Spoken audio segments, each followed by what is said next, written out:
combo decks that would not have a shot against Black-Blue Fairies. Because Black-Blue Fairies has 4 Thoughtseizes, Hand Disruption up the Yin-Yang, and then every other card in their deck's a counterspell. So when you're playing against like a combo deck, the Fae are going to destroy them. The Fae would also destroy any inkling of a control deck, because control decks are already on the fringe in Modern anyway. A true control deck, Fairies would completely put the knife in that body and just finish them off. The only deck that would keep Fairies in check would be the aggressive decks, like the blue-white-red burn deck that has Delvers and stuff in it, the red-green Blitz deck that's in Modern. Like the aggro decks would still give Fairies a good walloping, but Fairies would render control unplayable, and then combo would be on life support. But then again, this is from previous knowledge about Fairies. I mean, you could be right, and he could be right, that these cards were very good. Who knows if they're still as good. How does Fairies interact with Deathrite Shaman, right? We haven't had a chance to know that. I think another interesting thing that Jeff mentioned was all of the cards that are banned in Affinity. All of the colored artifact lands are banned, right? But Ravager, Arcbound Ravager has been left alone. Yeah.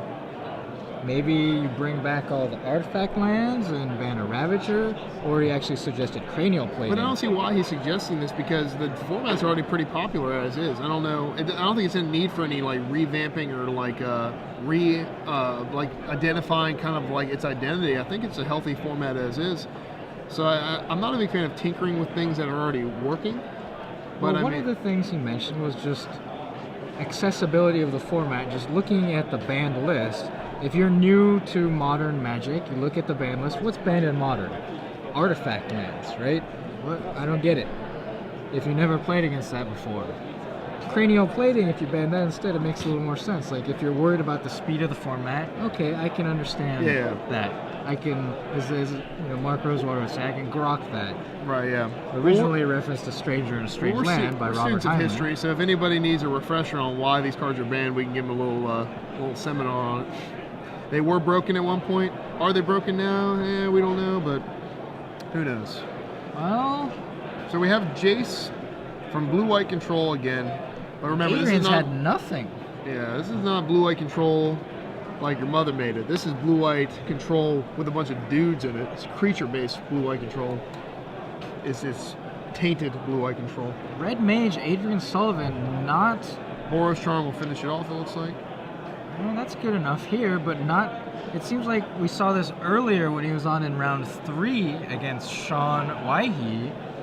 Adrian not getting the best of hands on camera. And not getting the aggressive start. And also, he mulliganed to 6 this game. Oh, another Jace. Another Jace. I think you plus this again, yep. And this is how Jace should be played. I am a huge fan of plussing it, because now Jace survives if he decides to go that route. Survives the dragon hit. 1 less, right? Should be at 2. Well, he could miss the trigger. Yep. That's what he's indicating there. Adrian perhaps being a good sportsman here and saying, hey... I haven't seen a miss trigger on Jace Architect in a very long time. Because they made the rules so friendly to it. You can actually remember your trigger at any point in combat before damage resolves. Before there is a need for it to be remembered, right? Yes, that is correct. Yeah, so it's something where I'm glad to see. I love commentating with a judge. I can bounce it off you. When me and Patrick Sullivan were doing, we're like, is that how it works? I don't know how it works. Whatever. So then we have our associates here Googling stuff for us, putting it on the screen for us. Oh, that's how it works. Like Rurik Thar having vigilance. This is because, or must attack every turn. Rurik Thar, too many abilities. Yep, too many. Alright, Omen Speaker. So Tom also mulligans to 6 by playing an Omen Speaker. Well, that's a bit harsh. What if you... Okay, would you mull to 6 if you could scry for 2 for free? Absolutely not. Absolutely not. Not even for free? You don't have to spend 2 mana? No. You have 7 cards, you wouldn't go to 6 with a scry 2. Unless that 7 was abysmal. No. Scry is great, Wizards. Come on, I love let's you make guys. a deal. Thanks for bringing Scry back. We really appreciate it. It is not drawing cards, though. It's drawing 0.3 cards. Yeah, maybe. That's debatable, yeah.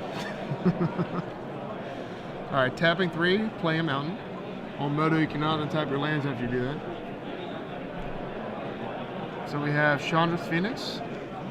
combined with Dragon, Cyclonic Rift the hard way, bouncing. That would be the dragon. And then Phoenix will then connect with Tom, I think. I think he said that Phoenix and Tom. Maybe Oh, he you didn't. think? Maybe. Yeah, he did. I would. Oh, okay. Because he was trying to send the dragon by itself at Jace. Sure, because he was only thinking of Azorius Charm, but Yep. these blue-white decks playing maybe 1 or 2 Cyclonic Rifts as an extra bounce spell to deal with Looking at his the deck, pro-white dragon. wow, Tom has even less ways to deal with dragon. He has no ways besides Supreme Verdict to kill a We have dragon. one spot That's crazy. remaining in the That's booster it. draft. Here's the One master. spot remaining in the next booster draft. God, Adrian's like, are you kidding me? I play against this in the Mono Blue Devotion deck, but your blue-white controller's playing this too? This is exactly what we were talking about earlier. Yeah. This is your deck now. This is my deck now. Play yeah. this deck. Yeah, after seeing it, it's definitely much more powerful than I thought.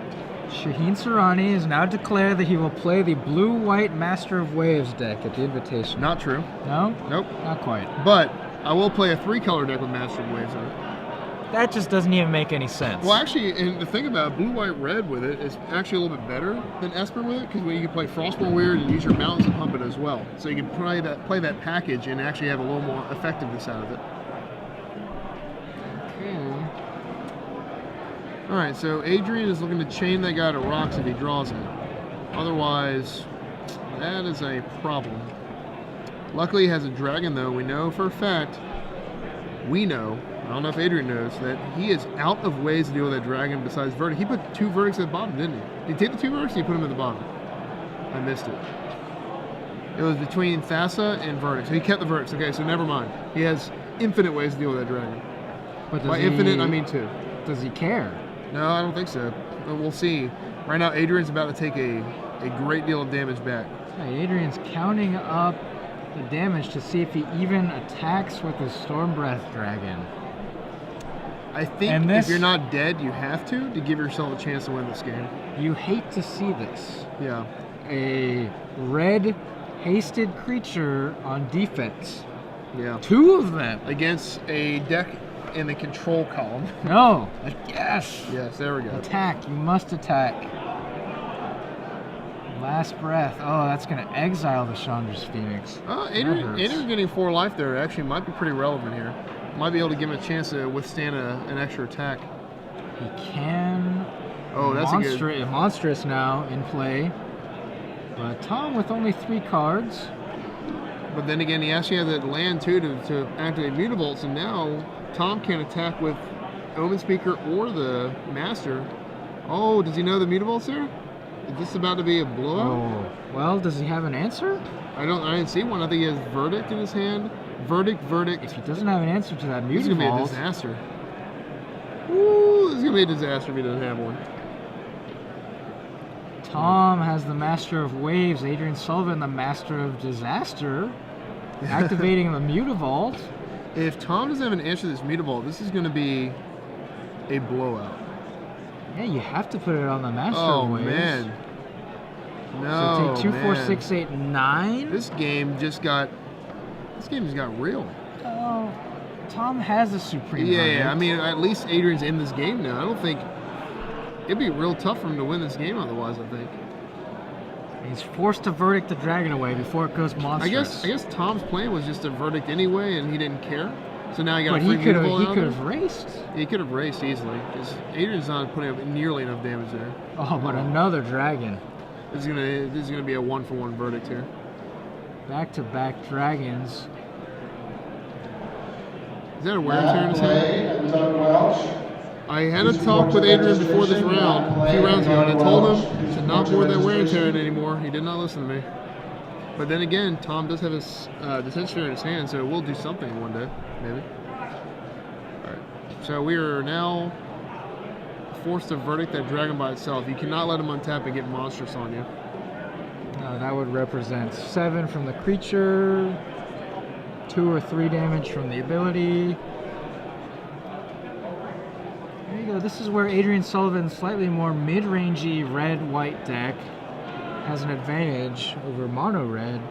Those dragons are each individual threats that must be answered.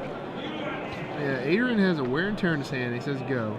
And again, it's just the weakness of that card in a red deck because it's just so narrow. It's a very Doesn't do narrow anything. card. It doesn't kill your opponent. Is what it Yeah, doesn't and his do. opponent's at 8. Think about that card's a creature, a threat, a burn spell. All right, so Tom here plays Jace. Pretty good. His last card in his hand is a detention sphere. Oh, plussing it. I kind of like that, and I don't. I don't like it because he has Mutant Vault in play, and you have nothing. But then again, waiting a turn's not too bad. Oh, Chain to the Rocks added to that. That's pretty good. It's going to give Adrian an answer to future dragon again? Master Waves. Oh, Third man. dragon in a row. Oh, man. And why do you should have left that Mutant Vault? Trips dragons. Oh, does he have a Boros Charm? He's dead if he has Boros Charm. Well, let's see if he remembers the trigger for Jace this time. Only takes 3? Or did he say forgot he take has- 4?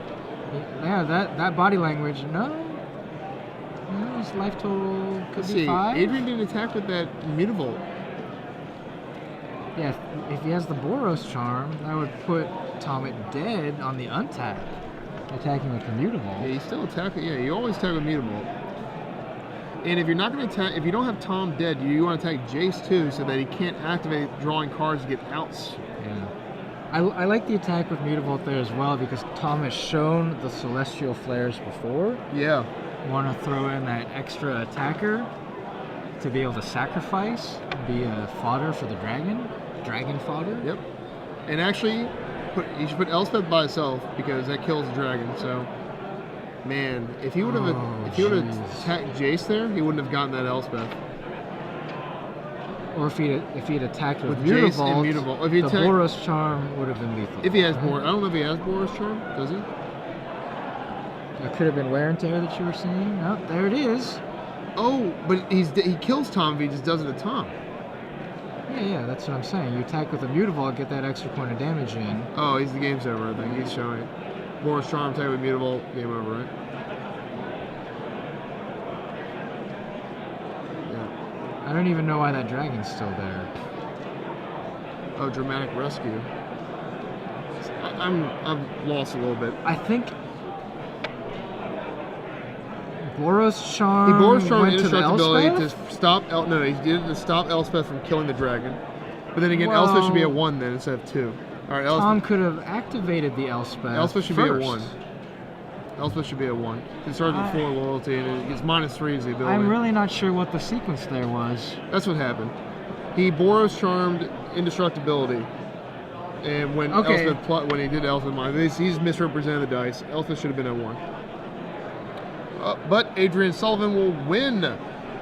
Coming back from disaster into victory. Yeah, we got confirmation that the charm was indestructible. Okay, that makes a lot more sense. Tom definitely played pretty well there. It's just the problem with the red deck that Adrian's playing is that if you have 4 dragons in your deck, it's inevitability if you give him too much time, he's going to draw those dragons. He drew 3 out of 4, which is pretty lucky, but you know. He played them all in a row. All in a row. Blue-white has a hard time against that. Esper laughs at that dragon because all of his removals Doomblade, Hero's Downfall. far away. Like it says, all the answers you could ever hope for. Verdict and then Elspeth. So every card in their deck kills the dragon. But hey, pretty cool. Good job, Adrian, at 5-1. This is a 10-round tournament, so he needs to win a couple more. Maybe he can draw on if he's lucky. And then we'll see if we can get a red deck in there. Yeah, Adrian Sullivan going back to his roots, attacking with red creatures and slinging burn spells. He's a traitor to